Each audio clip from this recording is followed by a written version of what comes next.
लेकिन आखिर वो गलतियां क्या करते हैं, कौन कौन सी गलतियां करते हैं, आप लोगों को मिलवाते हैं और उन्हीं के मुंह से उनकी ही जुबानी सुनवाते हैं। चाचा राम राम। राम राम भैया, कैसे हो चाचा? अरे बस भैया ठीक है भाई, अस्पताल से चले आए रे भैया। जब देखो तब तुम रोवा ही करो तो हैं? अरे जब भी आवा करो तो थोड़ा मुस्कुरावत हुए आवा करो, हंसी खुशी आवा करो, नहीं यो नहीं कि जब देखो तब रोना चालू है। रो धो के क्या फायदा है तुम्हारे यहाँ आए का?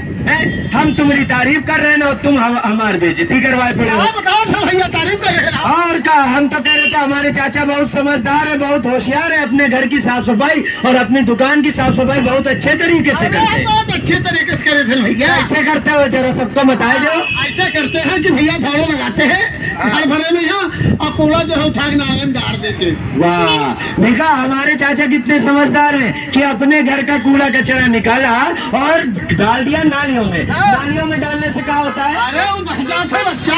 हाँ, बह जाता है। जानते हैं, आपको भी देखा देखी, आपकी ही देखा देखी हमारे यहाँ भी ये लोग करने लगे कि कूड़ा कचरा नालियों में डालने लगे। और नालियों में डालने से जानते हैं, कूड़ा कचरा जाके आपके घर से तो बह जाएगा, लेकिन आगे जाके कहीं ना कहीं एक जगह इकट्ठा होगा, और कूड़े कचरे का जब ढेर इकट्ठा होगा, पानी रुकेगा, जल जमाव होगा, तो मच्छर मक्खी पनपेंगे, डेंगू मलेरिया जैसी खतरनाक बीमारी देके जाएंगे। कहाँ बताओ फिर, डेंगू मलेरिया? हाँ, और सुनिए, आप अपना कूड़ा कचरा किसको देते हैं? अरे ठेला वाले, ठेला वाले को। जानते हैं, ठेला गाड़ी को जब आप कूड़ा कचरा देते हैं, वो आपके ही मोहल्ले में कहीं ना कहीं कूड़े कचरे का निस्तारण करता है।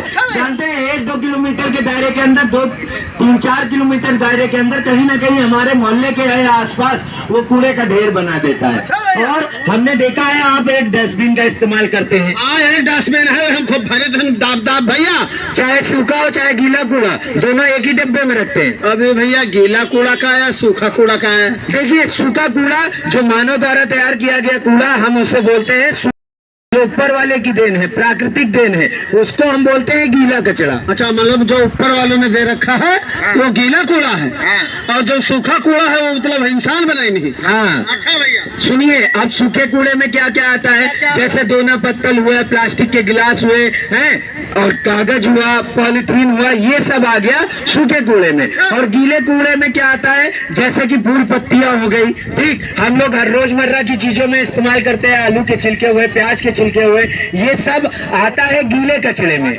और जो हमारे घर से बचा कुचा खाना निकलता है वो भी आता है गीले कचरे में। हम लोगों की गलती क्या होती है? एक डस्टबिन रखते हैं, उसी में सारा कूड़ा कचरा रखते हैं, तो इससे क्या होता है, वो कूड़ा कचरा रिसाइकल नहीं हो पाता और रिसाइकल प्लांट तक के नहीं पहुंच पाता। तो हमें ज्यादा से ज्यादा अपना घर का कूड़ा कचरा, चाहे गीला हो चाहे सूखा हो, 2 डस्टबिन रखने चाहिए, अलग अलग कूड़ा रखना चाहिए। गीला कचरा हमेशा हरे डब्बे में और सूखा कचरा हमेशा नीले वाले डब्बे में। समझ में आया? हमें 2 डिब्बे रखने चाहिए, चाहे घर हो चाहे दुकान हो, और गीला कूड़ा अलग और सूखा कूड़ा अलग दे। और नगर निगम की ही गाड़ी को देना चाहिए। क्यों देना चाहिए? क्योंकि नगर निगम की गाड़ी आती है, वो हमारे रिसाइकल प्लांट तक के इस कूड़े कचरे को ले जाती है और उसको रिसाइकल करती है। रिसाइकल कैसे?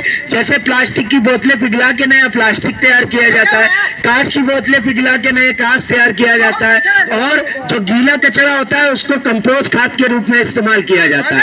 और सुनो, हमने देखा है आप क्या करते हो, कूड़े कचरे का ढेर एक जगह इकट्ठा करते हो और उसमें लगा देते हो माचिस। और क्या भैया, माचिस लगा, झंझट दूर भगाओ। हाँ, मतलब आप सोचते हो कि हम तो स्वच्छता की ओर एक कदम बढ़ा रहे, लेकिन जानते हैं इससे क्या होता है? पर्यावरण दूषित होता है और हमारे लखनऊ शहर में पेड़ पौधों की कमी होती जा रही है, जिसकी वजह से कई लोग दमे की शिकायत, यानी कि सांस लेने में दिक्कतें भी होती हैं। हाँ, और दमे जैसी बीमारी से घायल हो गए। समझ आया? आप ही की तरह, जैसे आप हमेशा खांसते रहते हो, वैसे ही वो लोग भी। तो इसीलिए हमें कूड़े कचरे को कभी जलाना नहीं चाहिए। क्यों? क्योंकि उससे निकलती है कार्बन डाइऑक्साइड, और हमारे जीवन के लिए सबसे ज्यादा जरूरी होती है ऑक्सीजन।